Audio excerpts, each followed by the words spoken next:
Well, good afternoon, everyone, and welcome to the Dean's Lecture Series here at Carnegie Mellon University in Qatar. My name is Michael Trick. I'm the Dean here at CMUQ, and it's my pleasure to have you here. Today, it is my honor to introduce Andrew Faulkner, the Managing Director and Chairman of Qatar Shell. Mr. Faulkner graduated from Auckland University with an honors degree in civil engineering in 1981. He joined Shell the following year and has spent every year since following Shell's interests all around the globe.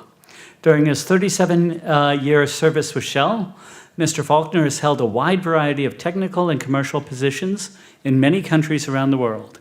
His personal assignment list spans Europe, the Mideast, Africa, Asia, Australasia, working on new business development, project execution, production operations, and commercial aspects of LNG sales.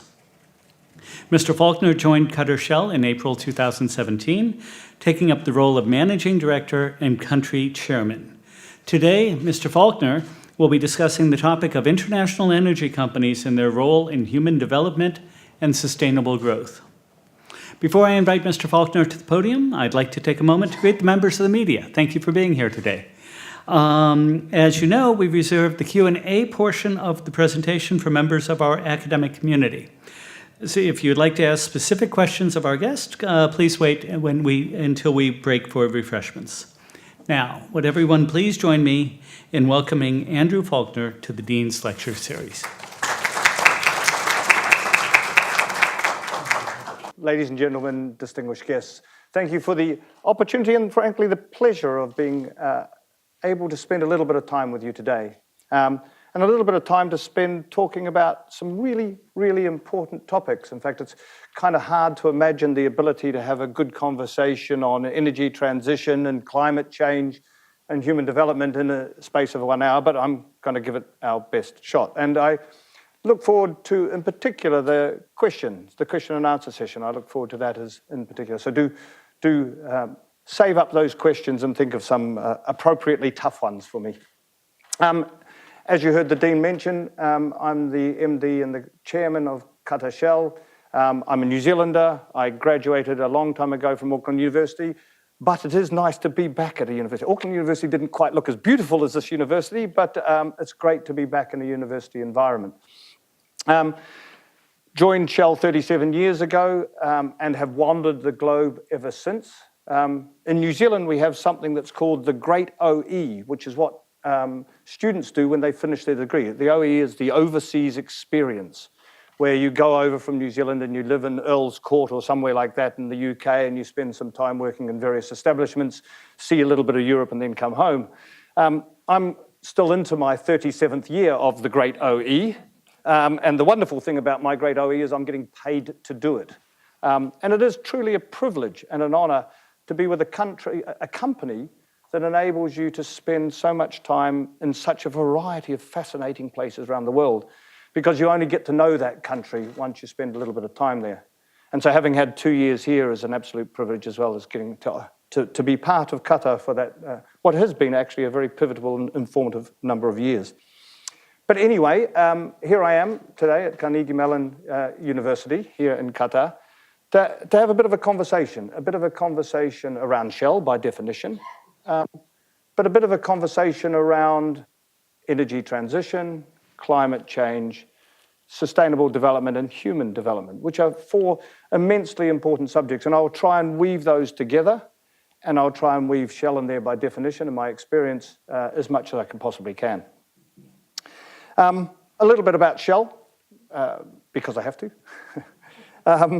So we're a big company. We're a company of almost 86,000 people. And we're in about 70 countries around the world.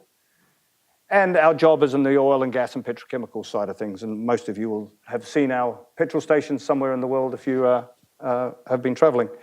And we're, depending on your start point, 112 or 185 years old.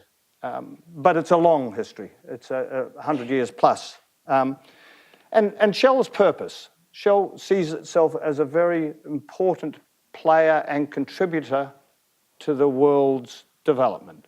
And I think it's fair to say that energy is one of those key pivotal things that helps the world develop. And so our stated purpose is to power progress together for more and cleaner energy solutions. One of the great dilemmas that the world is facing at the moment is a rising population with a rising need for energy and a climate change challenge. And Shell sees itself as an important contributor to that particular dilemma. And ultimately, as the world is changing, there will be a more lower carbon, multi-source environment out there, and Shell sees its role as playing part of that. Shell's strategic imperatives, that we have 3 goals in the company. The first, by definition, is to be a world-class investment case. If we're not a world-class investment case, then actually your ability to do the other 2 is greatly diminished. And so our ability to have the sort of financial returns, the sort of portfolio, the sort of future that investors care for and are comfortable with is a fundamental. And so we work, by definition, extremely hard on that. But the other 2 are also very important. The second is around the energy transition and recognizing that there is this transition there. Society is increasingly demanding more energy, more convenient energy, and cheaper energy, and cleaner energy. And we need to play our part in that. And then the last is perhaps one of the more interesting ones when you think of big, hard companies like Shell, is an acknowledgement of our societal responsibilities and our importance of contributing to society and sharing value through our approach. And we are a big company. We announced results last week, $21 billion worth of profits for last year. We spend $25 billion in capital investment every year to maintain and grow and hold the portfolio.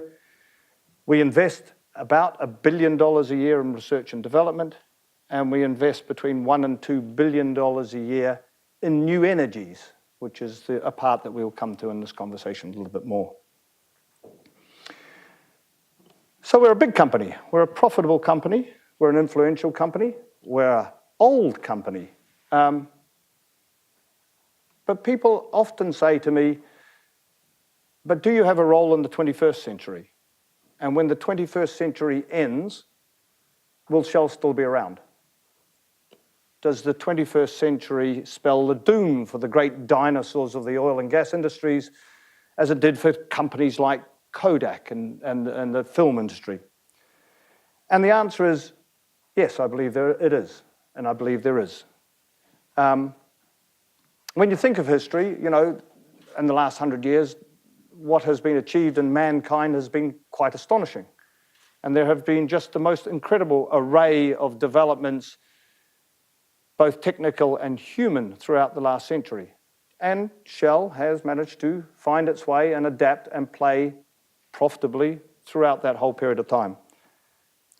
And there are big challenges ahead. Society will wrestle with this need to provide more energy for a growing population, but of a cleaner form so that the climate change concerns are managed.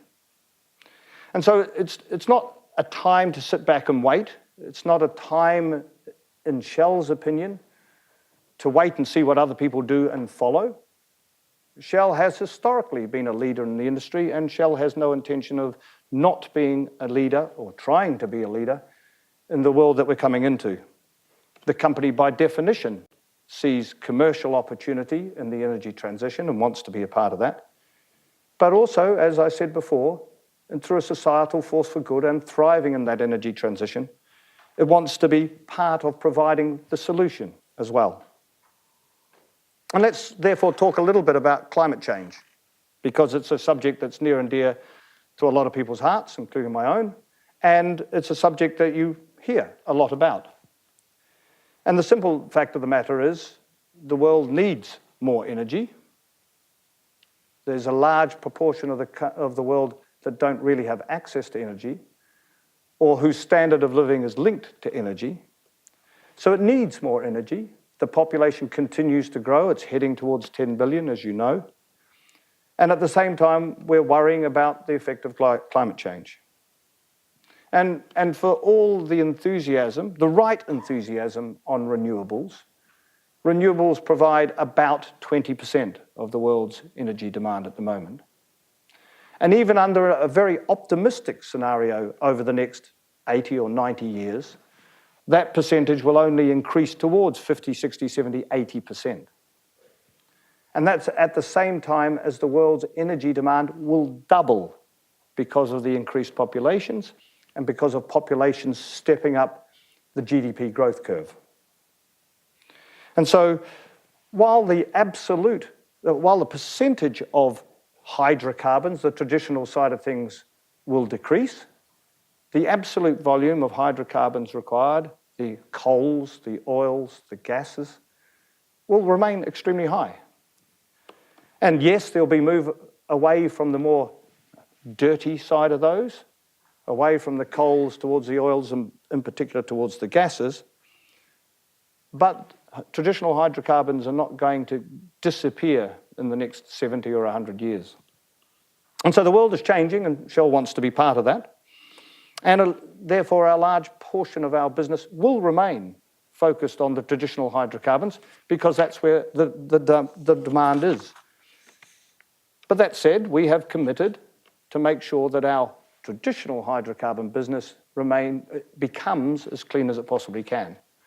And so Shell has committed to reduce its net carbon footprint, the amount of emissions per unit of energy produced across the value chain by 50%, which is why Shell has stepped back from some investments in less clean areas and is more and increasingly investing in the areas such as gas, which is the cleaner hydrofuel. But on top of that, we're also investing in the development of low carbon energy products. So biofuels, hydrogen, renewable power. In the last year alone, we've invested in solar farms, wind farms, vehicle charging stations, solar storage, hydrogen stations, smart buildings, transport, et cetera, et cetera. And we also collaborate with leading universities to conduct research into new technologies as well. And we deploy solar and wind assets at our own facilities to try and minimize the emissions. So we will spend in the order of $1 to $2 billion a year for the next 10 years in the subject of new energies. And yes, you could say that's about 10% of our annual capex spend, but it's $1 to $2 billion. And it's $1 to $2 billion that's quite courageous because it's not entirely clear always how you make a profit out of some of these areas. And so it's quite a strong commitment in Shell to retain the leadership in the area of the energy transition. And of course, we work with governments. We work with governments on policy and regulation to try and encourage them to the industry to move. For example, putting price on carbon emissions to incentivize efficiency. And let's talk a little bit about gas because we're standing in one of the great gas places, the great gas countries of the world. And let's talk specifically about gas in that energy mix. And gas will be fundamentally important for countries to meet their commitments around the Paris Agreement. Then they're going to have to start putting more energy into the cleanest of fossil fuels, which is gas. And that's why gas is, by nature, the fastest growing sector of the hydrocarbon mix. If the energy grows at roughly 1% a year, gas grows at roughly 2% a year, and specifically for Qatar, LNG grows at roughly 4% a year. And so that is a really sizable and growing contribution. And that's why Shell invests heavily in gas. That's why, for example, we are here in this country. And so a sizable chunk of our capital investment goes into gas assets. And roughly at the moment, Shell produces the same amount of gas as it does oil, and I imagine that will tilt more and more in the favor of gas as the years go by. And if you think of the growing nature of gas and the natural decline that comes with existing fields, it just means new projects need to come on all the time, which is why the North Field expansion that you will be familiar with here in Qatar is a fundamental and key important driver on behalf of the world. So the future for gas looks really positive. But but you can't take it for granted, and you need to make that future happen.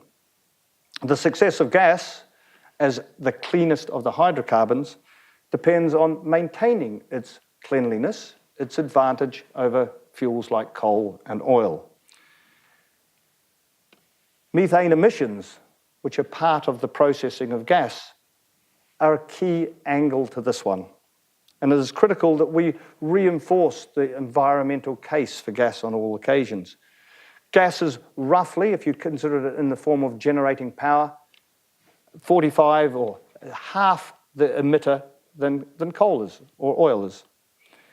And of course, the flexibility of gas to work with renewables like wind turbines or hydro or solar is a well-known partnership. But if we're not careful on managing the clean credentials of gas, then that argumentation becomes weaker. And that's why Shell, for example, formed the coalition of the methane guiding principles to make sure that the credentials of gas remain valid. And so Shell, along with a range of other companies who have signed up to this coalition, Qatar Petroleum included, as well as some of the NGOs around the Environmental Defence Fund, UN Environment and leading universities, are working very hard on making sure that we understand the cleanliness of gas and how we maintain its credentials. And so maintaining and managing methane, which is a significant greenhouse gas, to a level that is absolutely minimized is fundamental. And so the efforts, both in terms of management of data, understanding the leaks, understanding what you're doing, data enables you to manage something, as well as the right technical terms, the leak detection and repair aspects, the replacement of leaking equipment, are all fundamental to maintain the credibility of methane and maintain the credibility of gas as the cleanest fuel. Shell, as a company as its own right, has made a very public commitment to maintain its greenhouse gas or its methane emissions below 0.2%, which is a very, very, very small fraction of the equivalent of a oil or coal-generated power system. But climate change is not the only thing that's important. And Dean did ask me, I was getting to it sooner or later, about sustainability and human development and the role of energy companies thereof. And I'm sure you've all heard of the UN sustainability goals. There's 17 of them. Goals like no poverty, zero hunger, good health.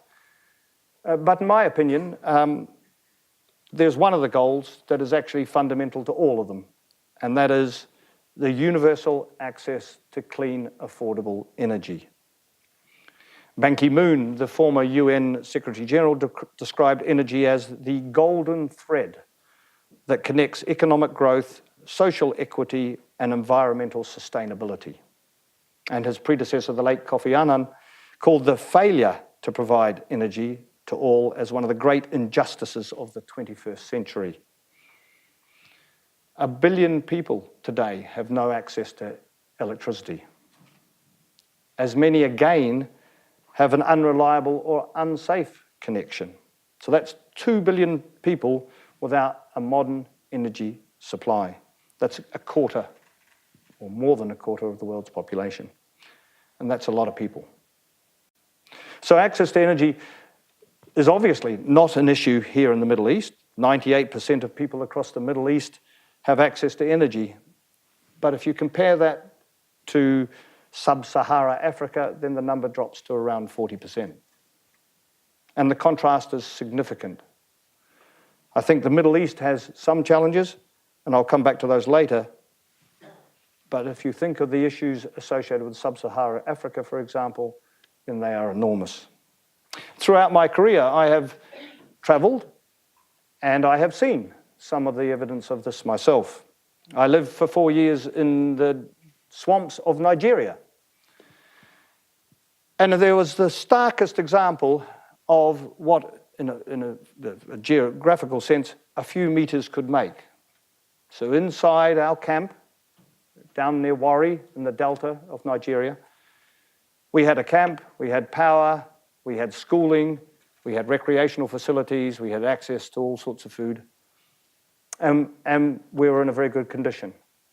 And I had a daughter who was less than 1, and I had a son who was 3, and they thrived in the 4 years that they were there. A few meters away, outside the fence that surrounded our compound, was a temporary village that was just outside the camp to sort of find what scraps came from the camp. And this temporary village contained families who lived in wooden huts on dirt floors with no electricity, with no education, no medicine, little food, and they burnt wood for cooking. And the difference between those few meters inside and outside the fence and the future of my children compared to those children is immense. And there is a sizable portion. There are other issues there, of course, but energy and the role that energy plays is a fundamental part of of releasing that degree of poverty and that degree of, and unlocking that degree of ambition. And you all have social media these days, and you will have also seen examples all around the world of people suffering through the lack of access to energy, and also what the access of energy can do to these people. And I am sure you would like those things to change as much as I and Shell would like those to change. But change does not come automatically, not real sustainable change. It requires passion, it requires determination, and it takes money, real money. And I don't mean philanthropical money, I don't mean charity, although that is and plays its role, but is important. But I mean investment in businesses that provide something that people want for a price that they can afford. And that's how to achieve scale and sustainability. And Shell publicly wants to make and help that change. It wants to help provide energy to those who don't have it at the moment. And our ambition is that it becomes a significant part of our business, of our societal license to operate, as I mentioned before. In October last year, my boss, Ben van Beurden, the CEO of Royal Dutch Shell, shared his ambition with the world. And it was this. He said that by 2030, Shell will be providing a reliable electricity supply to 100 million people who don't have it at the moment. And he explained that Shell wanted to do this by investing, as we have already started investing in Asia and Africa, and we'll help turn startups into significant businesses, and we'll help innovation spread and take hold. And it's an investment worth making into markets worth serving, because these future 100 million customers already do spend money on energy, but it's not the right spend. Today, they are unable to get a reliable supply. They spend it on kerosene for lamps that give inferior light. They spend it on paying somebody to take their mobile phone by a scooter to a nearby town to recharge it. They spend it on grid connections so poor that they can't run a fridge on it. And yet, better solutions are available. And we are helping invest in them. In Solar Now, that's a company, for example. The company sells systems which link a solar panel to a battery, someone like a car battery. And these can provide light, charge phones, and power a radio, a telephone, a fridge. Another one is Sun Funder, which finances innovative solar companies dedicated to transforming remote off-grid communities. And we invented in a company called Husk. And this is a company that pulls together larger systems, so-called mini-grids, that power whole villages, and it combines solar power with systems that turn crop waste into natural gas. Companies like these are making things happen. Companies like these transform lives. Yes, it eases poverty, but more than that, it creates prosperity. Getting access to reliable energy can mean somebody using an electric, automatic sewing machine allowing them to make more clothes better and quicker, increasing the family income. It can mean electric power tools in a workshop that are safer and more efficient and produce a better finish, allowing the owner to expand their business. Or it can mean a freezer that a fisherman means he can freeze his fish and sell it as fresh fish rather than salting it and thereby selling it for a higher price. This change, this energy, improves lives for the good and for entire countries as well. It is indeed the golden thread that Ban Ki-moon was referring to, a thread that links people to prosperity. And so that, yes, it's a small part of Shell's business at the moment, but there are 1 billion or 2 billion people out there without modern energy. And so if we can succeed with 100 million, then that is a huge step on that journey. But it makes me proud to be in a company who has a stated ambition in this area. We're also very serious about our investments with respect to new energies. Shell's portfolio must evolve. It must evolve for us to be here in 100 years' time. New energies will become a bigger part of what we do, but the pace of change is growing all the time, and we need to maintain our leadership role. And therefore, while it means that our core business remains the traditional oil and gas side of things, we will also move very much more in the areas of natural gas and new energies. We acquired British Gas a few years ago, cementing our leading position on LNG. We've done Sakhalin in Russia recently. We've done Pearl here in Qatar. We've done Prelude, our floating LNG facility in Australia. And of course, the latest announcement a few months back of LNG in Canada. So wherever you tend to find natural gas, you tend to find Shell. But let me move closer to home and talk about a little bit about Qatar and the work that's done here, both by Qatar as well as by Shell Energy, Qatar Shell. It is one of the world's great success stories to see how fast Qatar has developed in just a few decades. Oil and gas resources have transformed the country, as you all know, into one of the world's most prosperous countries. And we have been a small part of that journey. And, of course, we look forward to expanding our relationship in that country. One of the challenges Qatar is facing at the moment is how to meet its own rising energy demand. Not surprising when you think just how much they're doing in terms of construction or preparations for the World Cup. And the answer, again, lies in the more and cleaner energy, meeting the energy demand, the growing energy demand, while bringing down emissions. And natural gas, of which the country has an ample supply, is the obvious answer, not least via the incredible North Field.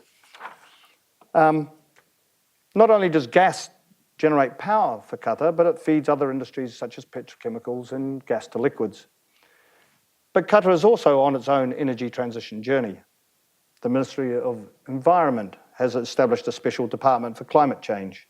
It's announced plans for an electric vehicle manufacturing plant and has opened tenders for one of the largest solar panel parks. And of course, there are plans afoot to run all the buses on CNG. And it's announced publicly that it will make a carbon neutral, the first carbon neutral World Cup in 2022, and I have absolutely no doubt that it will achieve that as well. But what's wonderful about Qatar is it's a classic example of how a combination of gas and renewables, as role modeled by Qatar, has this increasing role to play in creating lower carbon energy systems. And of course, Qatar Shell is thrilled to be part of this. We like to be a part of Qatar. We liked our contribution to the National Vision 2030 and the nation's long-term sustainability.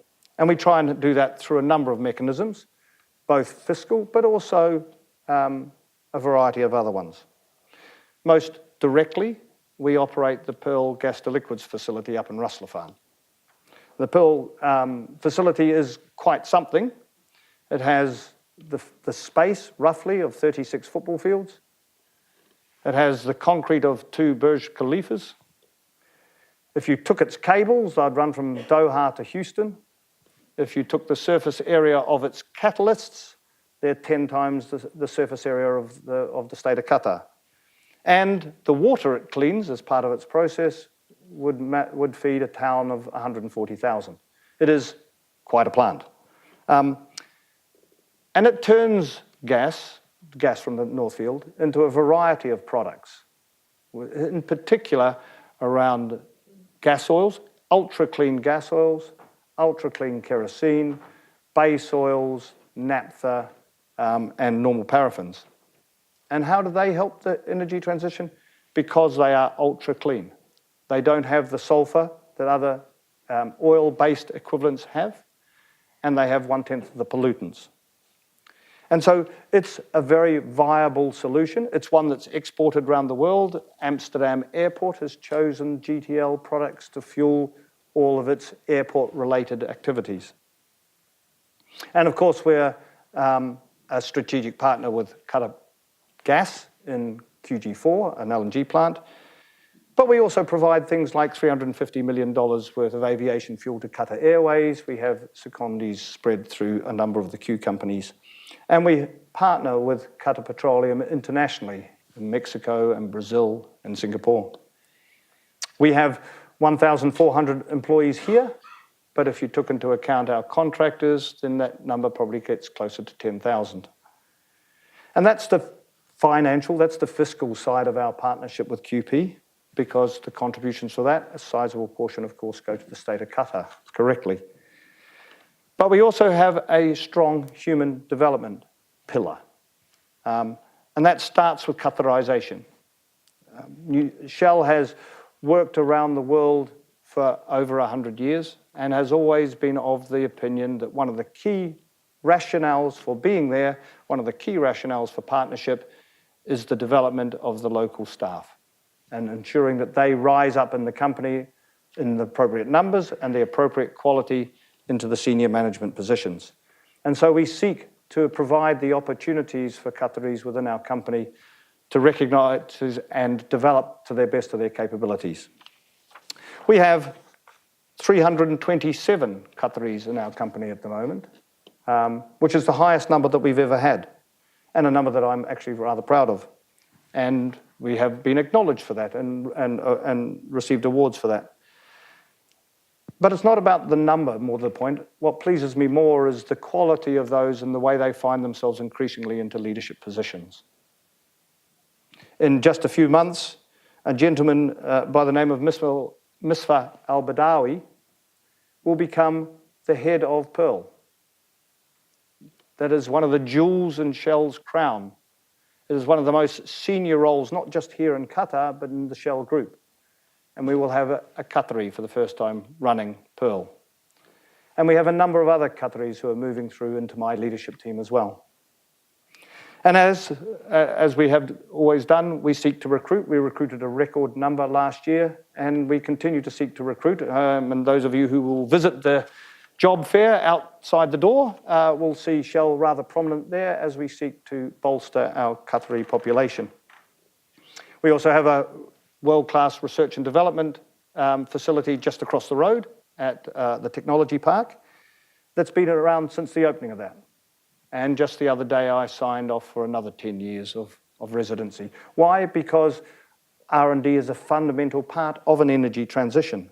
You need to be very, very, very ahead of the game in order to find your way to solutions that meet the dilemmas that we've already spoken about.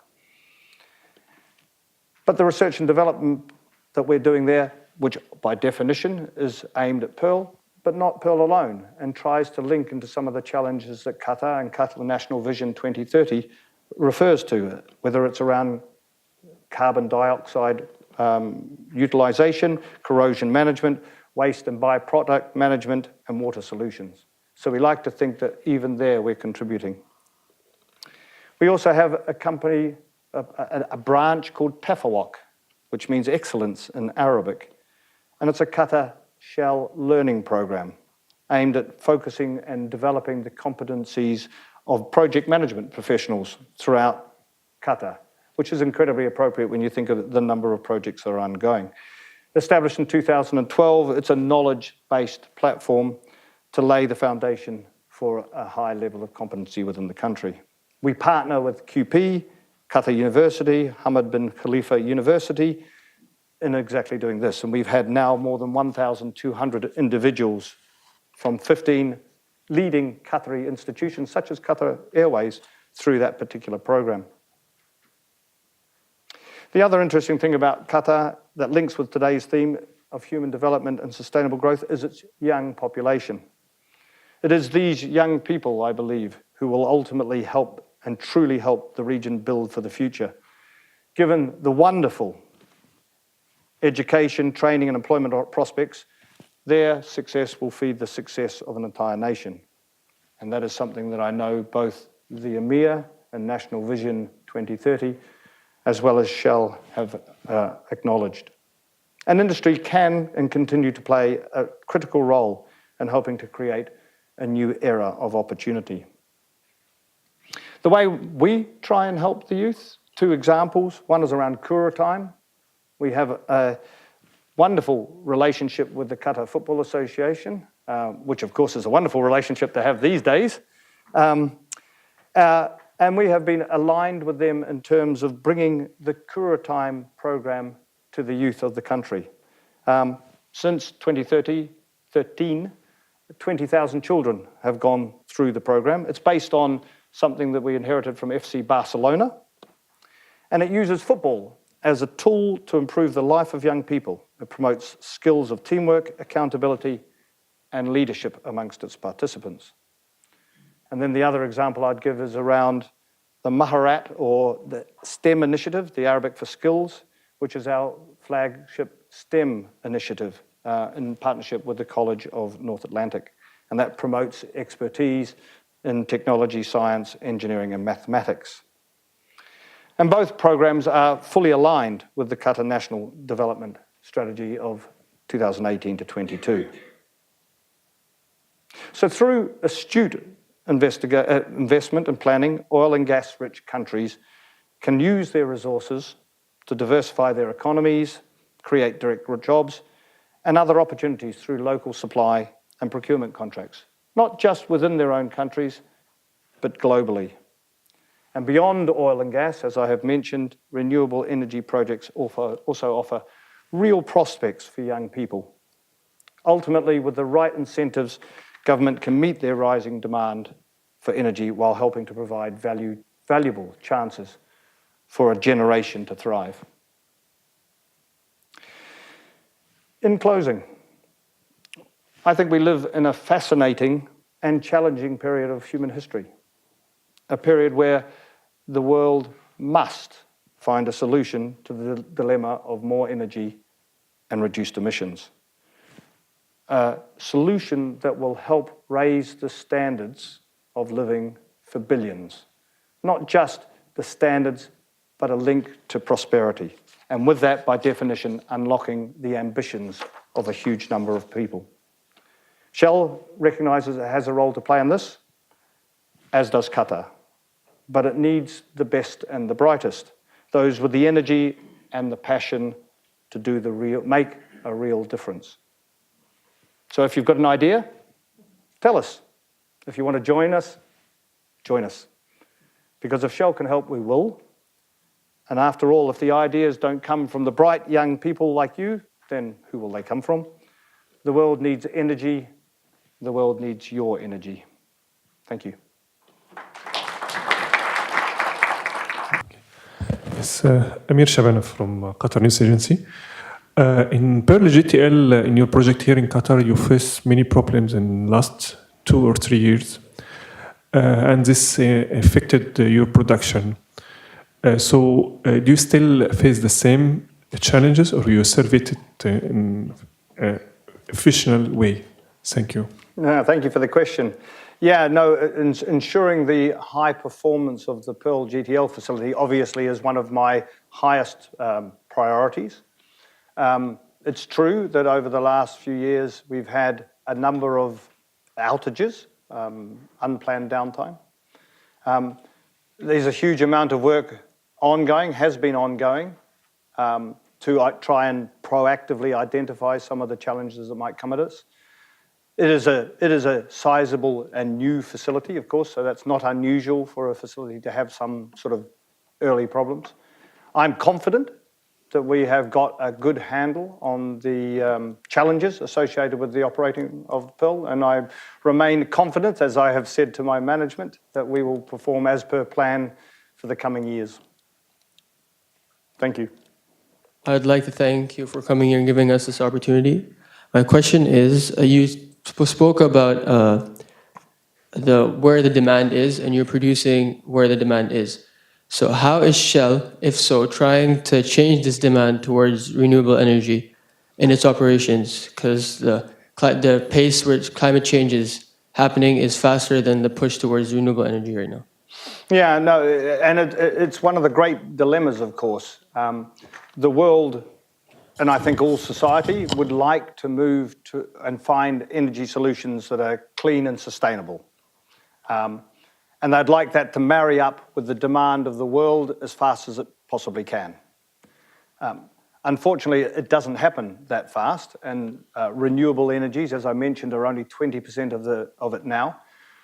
Renewable energies are not capable currently of doing some of the things that, let's call them, hydrocarbons do. So whether it's related to, for example, aircraft or heavy industrial use, diesel, transportation, shipping, in particular things like heavy industries, like making steel. So only the traditional hydrocarbons at the moment can meet those. So I think there's a recognition that the duration of gap will remain there for in the order of 100 years or more. I think what you want to do is to try and encourage the closing of that gap as fast as you possibly can. And there are mechanisms, for example, carbon taxes, that incentivize, A, traditional producers to be as efficient as possible, but also incentivize, by definition, alternative energies to be out there much faster, to investigation, the research and development, the development of technology to come a little bit faster. So there are those angles to it. What you don't necessarily want to try and do is diminish the demand on those that don't have it in the first place. Because, you know, those are the people more than anything who will benefit most from access to energy, both in terms of the quality of their lives, but also, you know, burning a wood-burning stove is not, again, the most efficient use of a hydrocarbon. And so I think there's a number of things that you can do to try and bridge the gap, but I think there is also a recognition that that gap will remain for a long time, making the existing stuff as clean as possible, getting the new stuff there as fast as you possibly can, recognizing the demand growth. Thank you.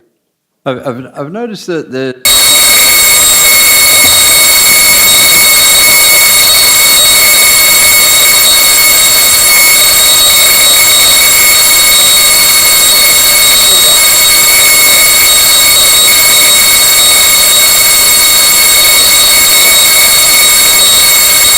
conversion cars. Yeah. Is there some problem? No, I think, well, there are a couple of angles to it. I think the first one would be, you know, if you look here, for example, they're going to convert all the cars onto the buses onto CNG. So yes, it's still happening, and I think here's a great example of how you could introduce that sort of stepping stone technology. I think in places like Australia, they've stepped on from that, and they move it directly into electric. So less because of the efficiency of it and the cleanliness of it versus electricity. So I think they've just they see electrical vehicles as a following stepping stone on from that. And I think you'll see more and more of that. You mentioned that you believe that the energy companies are here to stay for the next century or so. How do you see the change or evolution in the talent, expertise of the people who would join such companies? Oh, what a great question. So I'll nuance the first angle. So yes, I think energy companies can be here for the next 100 years if they change. You know, if you don't change, then I think you'll get left behind somewhat, or the role of your business will diminish. And so I think it's beholden upon an energy company to change as part of that that process. And therein lies, I think, the answer to your second angle. So if I look at Shell at the moment, when I joined Shell, obviously the key angles were around hydrocarbons. The key angles were around oil, more than gas at that time. And the key angles were around literally just production costs, and then the world set the market. I think the world is far, far, far more complicated. The value chains are much longer. The subjects of environmental issues were simply not on my radar screen 37 years ago. They are absolutely on radar screens today. So the young people who are joining Shell are getting much more exposed to the alternatives that need to be part of the overall package. So whether it's around the solar side of things, the cleanliness of the fuels. What I find really interesting is that when people joined Shell decades ago, like myself, you wanted to know that Shell was a player and did things well as Shell. It was a company. What I observe these days is that the people who want to join Shell, the people who want to join Qatar Shell, need to know that there's a grander ambition there, and that Shell is contributing to the well-being of the world. And so I find the younger people much more interested now on what is the direct link to that. They need a raison d'etre to join a company, and it's more than this is a good company that makes lots of money kind of thing. And so they themselves are interested in this other aspect, the aspects of societal license, of energy transition, of the information and the knowledge that's part of that particular broader value chain. They want to know not how much Pearl produces, but where Pearl's products are going and why they are good for the world. And that's an entirely different conversation. Shell has just announced an alliance for the elimination of plastics, or waste plastics. Because again, the staff within Shell and outside of Shell are saying, you produce plastics. And how does that work in a world where we're worrying about the world's oceans? And so I think, as a company, you have to be able to demonstrate how you fit now in terms of helping the world towards its goals rather than simply being a profitable company. And so making sure, and basically our young people insist on that. And so that's what we need to make sure we keep providing them with. It's a great question. Thank you for the talk. I have two questions. So one is about the initiatives, or what initiatives are you undertaking in terms of sustainable energy in Qatar? And the second question is about globally, your investments in carbon sequestration or capture and storage technologies. How are these advancing or faring? Thank you. Okay, thank you for that. So sustainability in this country. So relatively limited beyond what we have currently. If we're talking about, let's call it energy sustainability, the examples that you gave me, as opposed to youth or capital development. Shell plays in the realm of solar, but we have decided probably not to be part of the particular process that's running here, because we recognize we probably can't add value to that.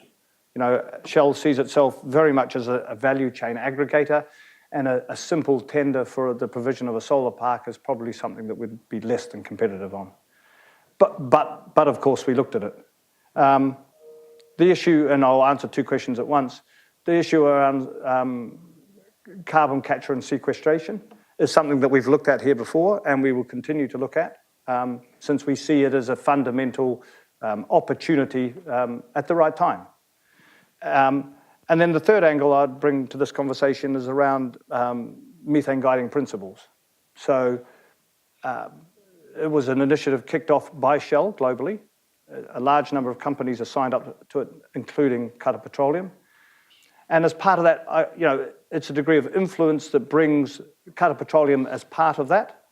And then Qatar Petroleum, by definition, has picked up the banner and is starting to work now and is demanding from all the Q companies issues around methane emissions and issues around flare reduction. And so I think there's some direct angles to it and there's some influential angles to it. And those are the areas that we're doing at the moment. And we keep working with QP and the other Q companies to see how and what more we can do. Carbon capture and sequestration, apart from the example I used here, is happening around the world. We have some up in Canada. We have some down in Gorgon on Barrow Island. It's seen as one of the routes to a greener future. It's one that's expensive at the moment around the world. And so I think the number of them you see around the world is a small fraction of what you would want to see in a complete package of greenhouse gas measures. And so there's work to be done by industry and by governments, regulation, policy, engineering, to try and find a more cost-effective solution to carbon capture and storage. But they are happening all around the world, and we are part of them. Hello. Hi there. My question is, how has Qatar's decision to leave the OPEC affected Shell's operations? Not really, would be the honest answer to that. I mean, OPEC is oil-based, and Qatar produces, relatively speaking, a very, very small fraction of the world's oil. And, you know, in a way, Qatar's decision is well understandable because its focus is on gas and its focus is on the development of the North Field. And that's where Shell is. You know, we are playing here in Qatar in Pearl and QG4. And some of the things that we're interested in now and expanding our business linked to the gas as well. So the direct answer to that is it doesn't affect us at all. But it's an interesting question. Thank you. Okay, let us thank Andrew for sharing.